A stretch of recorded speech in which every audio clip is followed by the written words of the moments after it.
ഭയങ്കര സാധനം. അതെ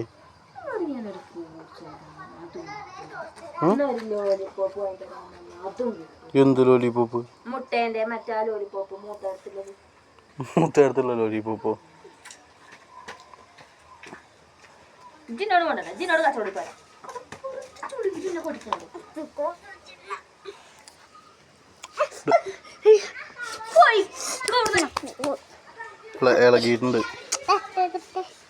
ഇളകിയിട്ടുണ്ട് ആദ്യം. എൻ്റെ അമ്മായിമായാണ് കല്ലുമഴ. ആദിശയൊക്കെ ഇളകി നിക്കാണ്.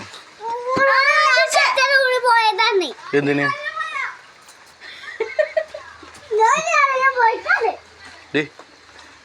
എന്താ വേണ്ടത്? കൂടെ തന്നെ മുണ്ടോ?